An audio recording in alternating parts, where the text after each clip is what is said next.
Voici le livre de la postérité d'Adam. Lorsque Dieu créa l'homme, il le fit à la ressemblance de Dieu. Il créa l'homme et la femme, il les bénit, et il les appela du nom d'homme. Lorsqu'ils furent créés, Adam, âgé de 130 ans, engendra un fils à sa ressemblance, selon son image, et il lui donna le nom de Seth. Les jours d'Adam après la naissance de Seth furent de 800 ans, et il engendra des fils et des filles.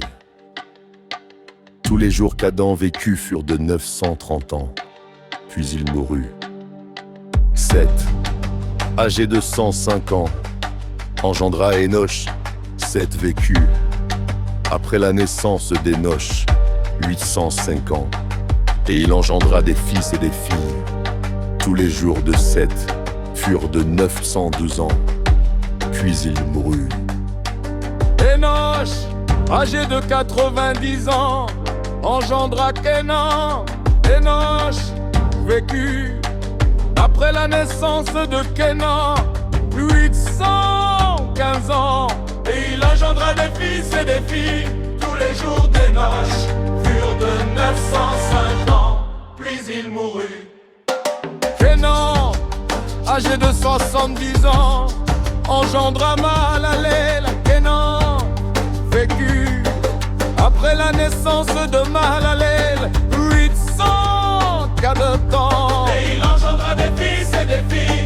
Tous les jours de Kénoch furent de 910 ans, puis il mourut. Mahalalel, âgé de 65 ans, engendra Jéred. Mahalalel vécut, après la naissance de Shélach, 804 ans, et il engendra des fils et des filles. Tous les jours de Mahalalel furent 895 ans, puis il mourut. Jéred, âgé de 162 ans, engendra Hénoch. Jéred vécut, après la naissance de Hénoch, 800 ans, et il engendra des fils et des filles. Tous les jours de Jélah furent de 969 ans, puis il mourut. Hénoch, âgé de 160 ans, engendra Methusélah. Hénoch, après la naissance de Methusélah, marche avec Dieu 300 ans, et il engendra des fils et des filles. Tous les jours de Methusélah furent de 360 ans, puis il mourut. Lémec, âgé de 105 ans, engendra Sam, Cham et Jarbet. Après la naissance de Mangue, 782 ans, et il engendra des fils et des filles. Tous les jours de Methusélah furent de 969 ans, puis il mourut. Lémec, âgé de 182 ans, engendra un fils. Il lui donna le nom de Noé, en disant: celui-ci nous consolera de nos fatigues et du travail pénible de nos mains, provenant de cette terre que l'Éternel a maudite. Lémec vécut, après la naissance de Noé, 595 ans, et il engendrait les fils et des filles. Tous les jours de Lémec furent de 775 ans, puis il mourut. Noé, âgé de 500 ans, engendra Sam, Cham et Japheth.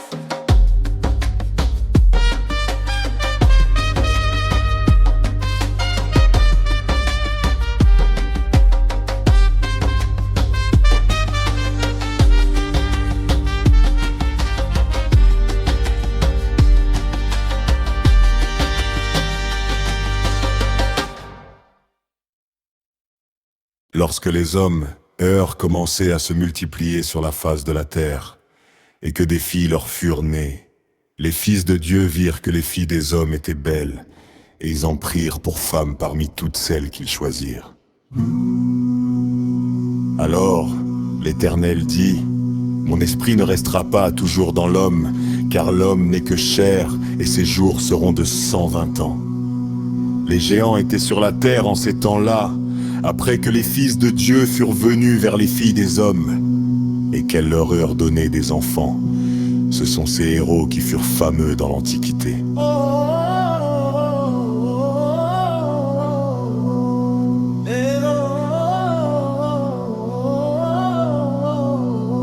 L'Éternel vit que la méchanceté des hommes était grande sur la terre, et que toutes les pensées de leur cœur se portaient chaque jour uniquement vers le mal. L'Éternel se repentit d'avoir fait l'homme sur la terre, et il fut affligé en son cœur. Et l'Éternel dit: j'exterminerai de la face de la terre l'homme que j'ai créé, depuis l'homme jusqu'au bétail, aux reptiles et aux oiseaux du ciel, car je me repens de les avoir faits. Mais Noé trouva grâce aux yeux de l'Éternel.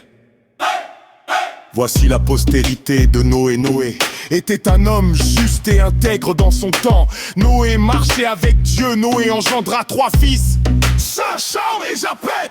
La terre était corrompue devant Dieu. La terre était pleine de violence. Dieu regarda la terre et voici elle était corrompue, car toute chair avait corrompu sa voix sur la terre. Alors Dieu dit à Noé: la fin de toute chair est arrêtée par devers moi, car ils ont rempli la terre de violence. Voici, je vais les détruire avec la terre. Fais-toi une arche de bois de gopher. Tu disposeras cette arche en cellules, et tu l'enduiras de bois en dedans et en dehors. Voici comment tu la feras. L'arche aura 300 coudées de longueur, 50 coudées de largeur et 30 coudées de hauteur. Tu feras à l'arche une fenêtre, que tu réduiras à une coudée en haut. Tu établiras une porte sur le côté de l'arche, et tu construiras un étage inférieur, un second et un troisième. Et moi je vais faire venir le déluge d'eau sur la terre, pour détruire toute chair ayant souffle de vie sous le ciel. Tout ce qui est sur la terre périra, mais j'établis mon alliance avec toi. Tu entreras dans l'arche, toi et tes fils, ta femme et les femmes de tes fils avec toi. De tout ce qui vit, de toute chair, tu feras entrer dans l'arche 2 de chaque espèce, pour les conserver en vie avec toi.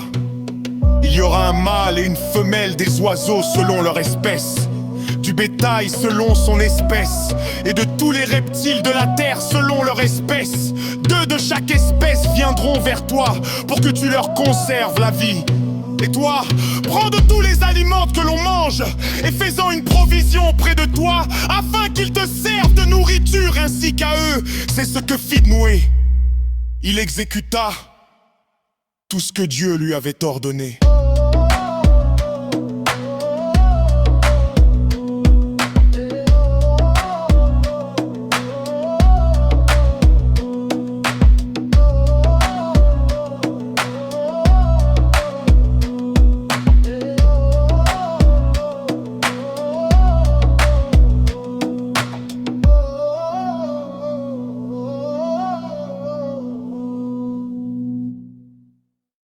L'Éternel dit à Noé: entre dans l'arche, toi et toute ta maison, car je t'ai vu juste devant moi parmi cette génération.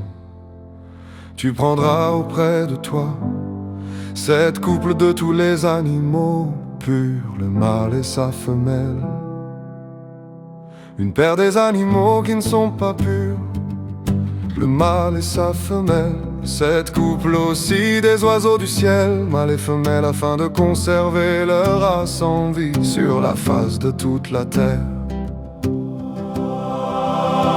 Car encore 7 jours et je ferai pleuvoir sur la terre 40 jours et 40 nuits, et j'exterminerai de la face de la terre tous les êtres que j'ai faits. Noé exécuta tout ce que l'Éternel lui avait ordonné.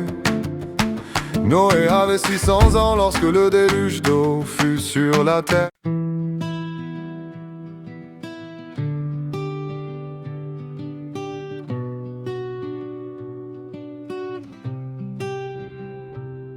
Dieu se souvint de Noé, de tous les animaux et de tout le bétail qui était avec lui dans l'arche. Et Dieu fit passer un vent sur la terre, et les eaux s'apaisèrent. Les sources de l'abîme et les écluses des cieux furent fermées, et la pluie ne tomba plus du ciel. Les eaux se retirèrent de dessus la terre, s'en allant et s'éloignant, et les eaux diminuèrent au bout de 150 jours. Le 7e mois, le 17e jour du mois, l'arche s'arrêta sur les montagnes d'Ararat. Les eaux allèrent en diminuant jusqu'au 10e mois. Le 10e mois, le 1er jour du mois, apparurent les sommets des montagnes au bout de 40 jours. Noé ouvrit la fenêtre qu'il avait faite à l'arche. Il lâcha le corbeau qui sortit partant et revenant jusqu'à ce que les eaux eussent séché sur la terre. Il lâcha aussi la colombe pour voir si les eaux avaient diminué à la surface de la terre.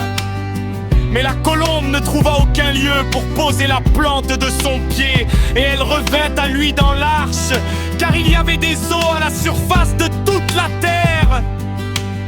Il avança la main, la prit et la fit rentrer auprès de lui dans l'arche. Il attendit encore 7 autres jours et il lâcha de nouveau la colombe hors de l'arche. La colombe revint à lui sur le soir, et voici une feuille d'olivier arrachée était dans son bec. Noé connut ainsi que les eaux avaient diminué sur la terre. Il attendit encore 7 autres jours, et il lâcha la colombe.